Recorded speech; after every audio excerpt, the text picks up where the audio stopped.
જી નમસ્કાર નમસ્કાર સર. જી જગદીશભાઈ, રાજુભાઈ નું સોશિયલ મીડિયાના પ્લેટફોર્મ ઉપર રાજીનામું આપવું કઈ દ્રષ્ટિએ આપ એને જોઈ રહ્યા છો?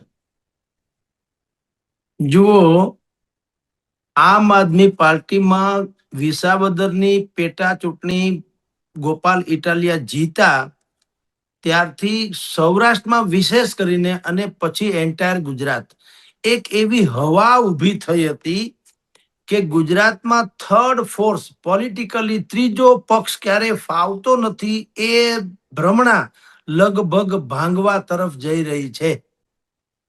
આવી એક વાત થઈ હતી કે આમ આદમી પાર્ટી જે રીતે ગ્રોથ કરી રહી છે, જે સિમ્પથી મેળવી રહી છે જનતાની, એ જોતા એમ લાગતું હતું કે ગુજરાતમાં થર્ડ ફોર્સ તરીકે આમ આદમી પાર્ટી કાઠું કાઢશે. પણ પછીથી જે ઘટમાળ સર્જાણી કે સોનાને પણ કાટ મંડો લાગવા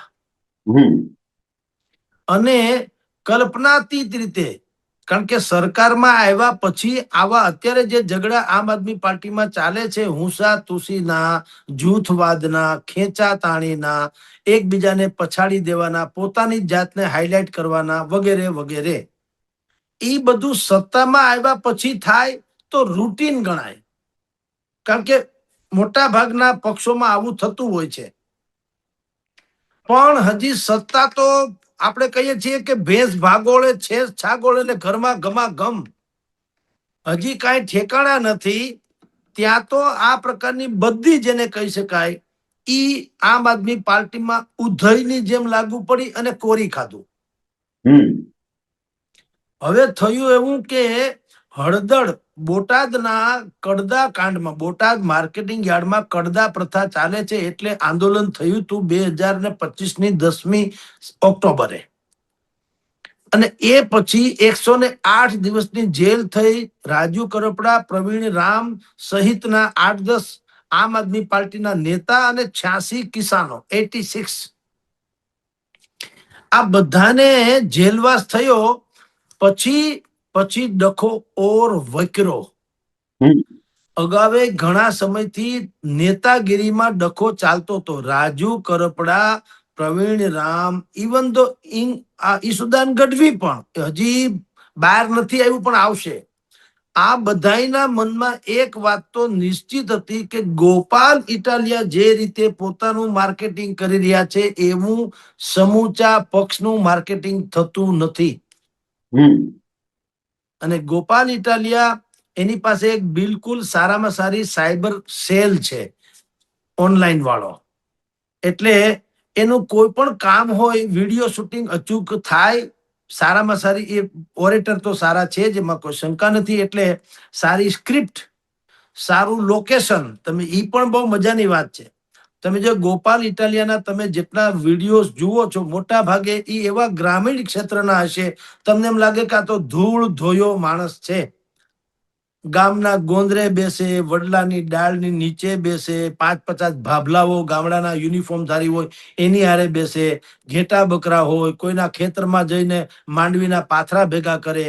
એ જ્યાં પણ ગામના ગોંદરે બેઠા હોય ત્યાં નાની નાની બે ગાયની વાછડિયું હોય એને વાલ કરતા કરતા વાતો કરે વગેરે વગેરે. એટલે તમને ઈ પોતીકું લાગે. જે જોનાર હોય વ્યક્તિને એમ લાગે કે નેતા હો તો એસા હો. પણ ઈ નીતિ સમૂચા પક્ષ માટે હોવી જોઈએ, એ ન કરી, કેવળ પોતા પૂરતી કરી. તમે આખી આમ આદમી પાર્ટી, નાના અબાલ વૃદ્ધ, નાનાથી માંડીને મોટા તમામ લોકોને પૂછો ગુજરાતમાં સૌરાષ્ટ્રમાં, આમ આદમી પાર્ટીના નેતા કોણ, એટલે ધડ કરીને નામ આપશે. સૌથી પહેલું ગોપાલ ઇટાલિયા.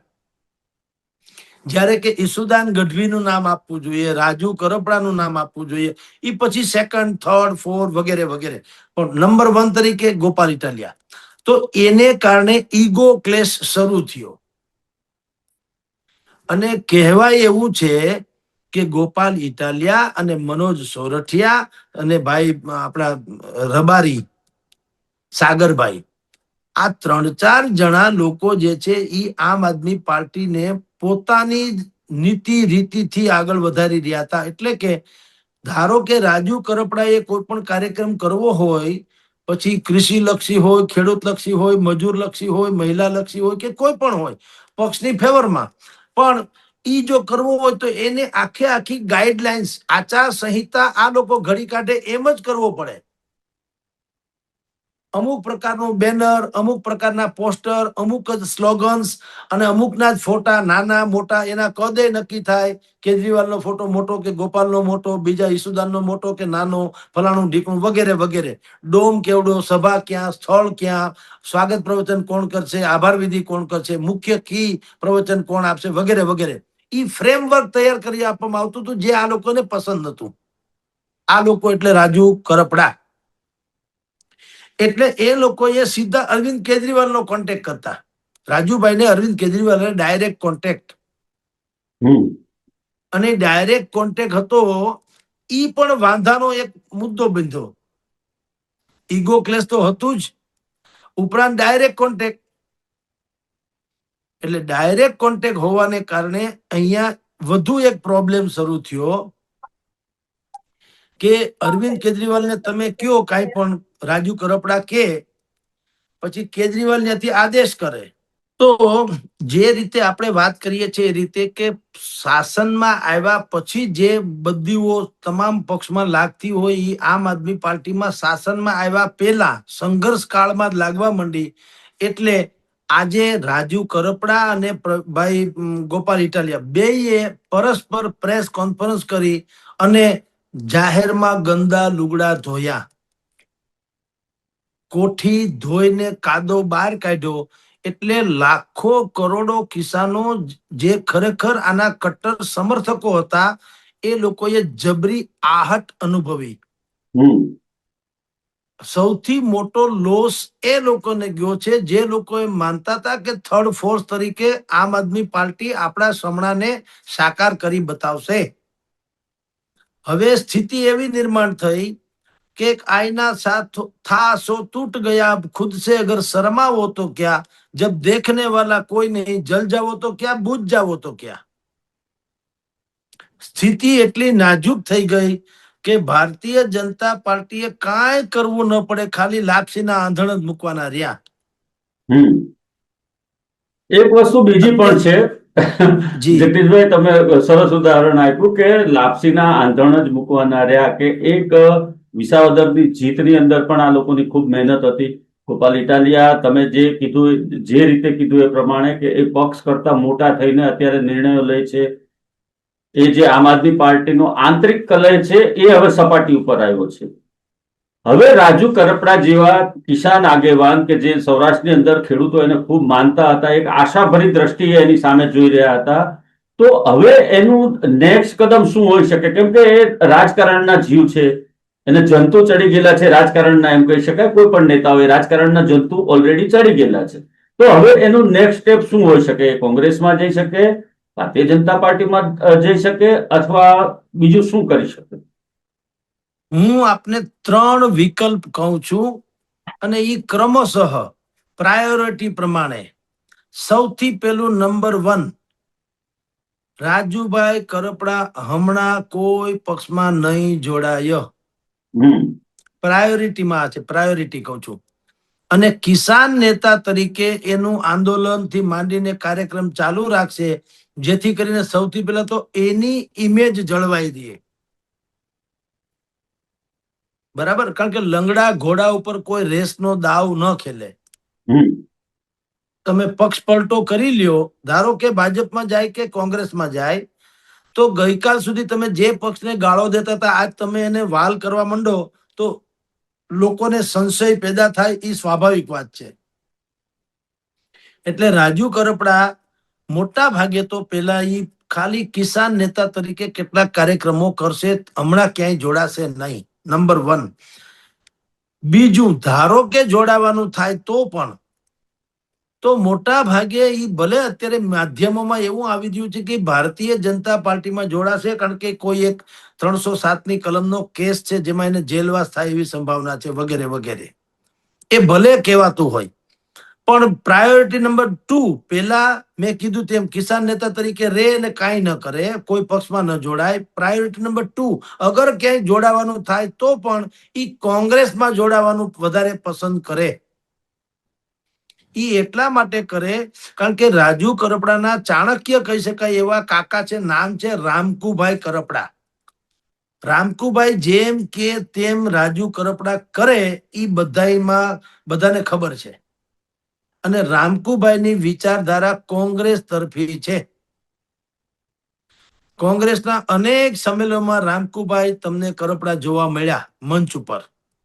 એટલે એની વિચારધારા કોંગ્રેસની હોય ને રામકુભાઈને પૂછ્યા વગર રાજુભાઈ કાંઈ ન કરે એવી માન્યતા છે. તો જે કોંગ્રેસી વિચારધારા ધરાવતા હોય એ કાકા એના ભત્રીજાને ભાજપમાં લગભગ ન મોકલે. બીજો સંકેત, રાજુભાઈ કરપડાના રાજકીય મિત્ર ગાઢ સંબંધ અગર કોઈની સાથે હોય તો એનું નામ છે પાલભાઈ આંબલિયા. એ કિસાન કોંગ્રેસના નેતા છે. તો કોંગ્રેસના 2 થયા તો જવું હોય તો કોંગ્રેસમાં જ જાય, કારણ કે બધાએ ભેગા થઈને ગાળો તો ભાજપને જ આપેલી છે ભૂતકાળમાં કિસાનના પ્રસંગે. તો જેને તમે ગઈકાલ સુધી ડાકણ કહેતા હો આજે એને માં કેમ કેવી, મને કયો જી. એટલે સૌથી પહેલા તો એ અપક્ષ એટલે કે એમનેમ લડ્યા કરે કિસાન નેતા તરીકે, કોઈ પક્ષ જોઈન્ટ ન કરે. જોઈન્ટ કરવું પડે તો કોંગ્રેસ કરવું પડે. અને ત્રીજું, જો કોઈ પણ હિસાબે એને પોતાની જાતને ઉમેદવાર તરીકે, ધારાસભ્યના લડાયક ઉમેદવાર તરીકે જાહેર કર્યું તો અપક્ષ તરીકે પક્ષમાં જોડાયા વગર આ 3rd નંબરની પ્રાયોરિટી. અને 4th નંબર કે જે લોકો બધા કહી રહ્યા છે કે કેસનું ભારણ છે ને એની ઉપર જેલનું આ ડર છે ને વગેરે વગેરે, તો પછી ભાજપ એમ. એટલે ક્રમશઃ 4થા ક્રમે ભાજપ આવે છે. પેલા પ્રથમ 3 ક્રમે મેં આપને કીધું તેમ. કારણ એવું છે કે કિસાનોનો વિશ્વાસ ગુમાવવો કોઈ કાળે કોઈને પોસાય એમ નથી. હવે તમે ભાજપ જોઈન્ટ કરો એટલે જે કિસાનોએ અત્યાર સુધી ભાજપની સામે ગાળાગાળી કરી હોય ને મહાસંમેલનોમાં તમને હાર તોરા કર્યા હોય, એ બધાએ શું કરવાનું મને કયો જી. વાત સાચી છે. એટલે લોકો પૂછી પણ લે ને, જો જહર પી ચુકા હું वो तुम्ही ने तो दिया है, तुम तो मुझे जिंदगी की दुआएं मत दो, और शोला था जल बुझा हूं अब तुम तो मुझे हवाएं मत दो. એવું કોઈ પણ માણસ કહી શકે કે ભાઈ તમે જ અમને ચડાવ્યા હતા કે ભારતીય જનતા પાર્ટી અન્યાય કરતા છે ને વગેરે. હવે તમે એમ કહો કે ભાજપ બહુ રૂપાળું છે તો કઈ રીતે થાય? એટલે તમને કહું કે ભલે માધ્યમોમાં કહેવાતું હોય કે ભારતીય જનતા પાર્ટીમાં જોડાશે, મોટા ભાગે ઈ કોઈ પણ પક્ષમાં જોડાવાનું હમણાં પસંદ નહીં કરે. અને અત્યારે એનું કારણ એવું છે કે બધાય ભલે ગમે તેમ એને કહેતા હોય, અત્યારે બધાને જુઓ રાજકારણ છે, રાજકારણમાં બધી જ સંભાવનાઓ એ જે છે જીવતી રહે. તમે અર્જુન મોઢવાડિયાને ક્યારેય ભારતીય જનતા પાર્ટીની ચાલીસા વાંચતા કલ્પી ન શકાવો, જે હકીકત થઈને ઉભી રહીને.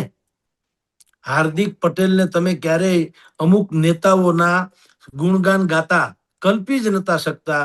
આજે હકીકત છે કે નહીં? અલ્પેશ ઠાકોર, વરુણ પટેલ ઇત્યાદિ ઇત્યાદિ અનેક એવા ઉદાહરણો આપણી સામે છે કે ગઈકાલ સુધી જે લોકો આમ તમને કહું ધડ લડે ને માથા પડે એવી લડત લડવાની વાતો કરનારા જે છે એ અત્યારે ટેસડા કરે છે.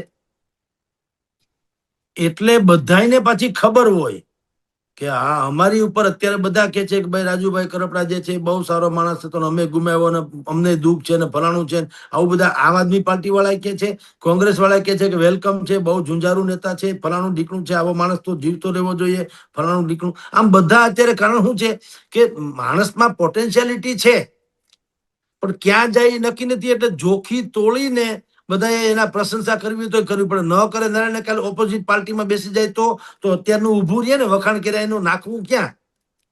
એટલે બોલી પેલા કવિએ જે એક પંક્તિ કે છે ને કે વો જો રોતે हैं मेरी मौत पर, वो जो रोते हैं मेरी मौत पर, अगर अभी उठ के बैठ जाऊं तो जीने नहीं देंगे. એ બધાને ખબર છે, આ રાજુ કરપડાને ખબર છે કે બધા અટાણે જે મારી વાત કરે છે બહુ ઝુંઝારું ફુંજારું હારો નેતા ને ખેડૂત નેતા ને ફલાણું ને ઢીકણું, પણ આગળ જો હું કોઈ એક પક્ષનું દામન થાંભી લઉં એટલે બધા બાકીના વિપક્ષોથી તૂટી પડશે.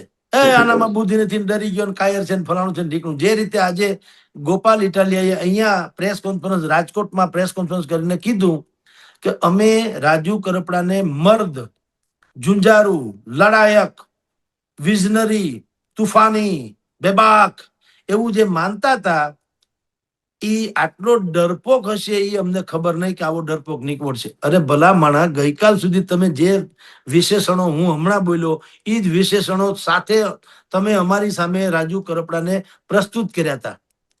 તો તમે થાપ ખાધી કે અમારી ઉપર તમે દાવ નાખ્યો? તમારી ત્યાંથી નીકળી જાય એટલે બધું ખતમ થઈ જાય. તો કાં તમે દાવ નાખ્યો કાં તમે થાપ ખાધી. ભૂલ તો તમારી, દોષ તો અમારે બધો ભોગવવાનો આવ્યો, જનતાએ. જનતાએ ભોગવવાનો વખત આવ્યો. એટલે સાહેબ આમાં what the future, what next, ભવિષ્યમાં શું થઈ શકે? તો ભવિષ્યના ગર્ભમાં તો તમે જાણો છો રાજકારણમાં કાંઈ પણ સંભાવના છે, ગમે તે થઈ શકે.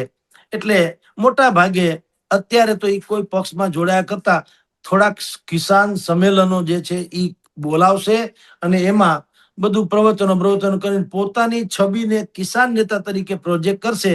એટલે હું સરખો ભાવ થાલે થાય ટૂંકમાં. બીજી વાત જગદીશભાઈ કે આમ આદમી પાર્ટીને આ નેતાના જવાથી કેટલી નુકસાની, એનું જે આપણે સર્વૈયું બનાવીએ, કેમ કે આમ આદમી પાર્ટીમાંથી ઘણા બધા, અમારે ત્યાં પણ અહીંયા સુરતની અંદર પણ કોર્પોરેશનની અંદર એટલા બધા 26-29 સીટો આવી હતી, 26 સીટો આવી હતી. 26 માંથી 10-12 આ લોકોએ ખરીદ વેચાણ સંઘમાં લઈ લીધા. 10-12 બચ્યા છે પાછળ. એ લોકો ગમે ત્યારે બેસી જાય અથવા તો બધું થઈ શકે, શક્ય છે બધું જ. તો હવે આ જે પરિસ્થિતિ છે એમાંથી આમ આદમી પાર્ટીને કેટલી લોસ છે? આમ એમાં ઉતાવળ કરવા જેવું એટલા માટે નથી મિત્ર, કારણ કે આ અલ્પ વિરામ છે, પૂર્ણ વિરામ નથી. આમ આદમી પાર્ટીને ગુજરાતમાં કેટલું નુકસાન જશે એ હજી અઠવાડિયા 10 દિવસ પછી ખબર પડશે. કારણ કે સંભવ છે કે નજીકના ભવિષ્યમાં બીજા લોકો પક્ષ છોડી દે. પણ રાજુ કરપડા એનું પક્ષ છોડવું ઈ આધારસ્તંભ, જવાન દીકરો મરી જાય ને ઘરની જે હાલત થાય ને એના જેવું છે.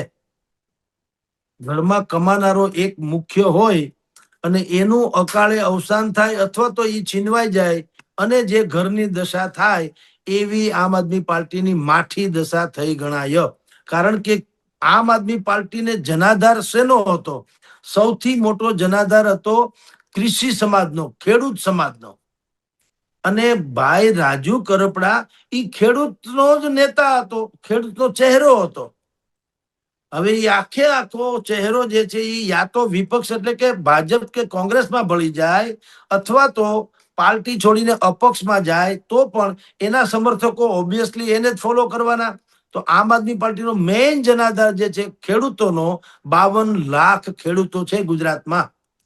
એ 52 લાખમાંથી મેક્સિમમ લોકો એમ માનતા હતા કે આપણી કોઈ વાત ખરી રીતે સરકાર સમક્ષ વ્યવસ્થિત રજૂ કરી શકે તો એ આમ આદમી પાર્ટી કરી શકશે. હવે ઈ જેના ઉપર ભરોસો રાખીને બેઠા હતા એ તો હટી ગયા, અને હટી ગયાના જે કારણો હોય પણ હટી તો ગયા. એટલે આમ આદમી પાર્ટી પાસે જબરદસ્ત નુકસાન થયું.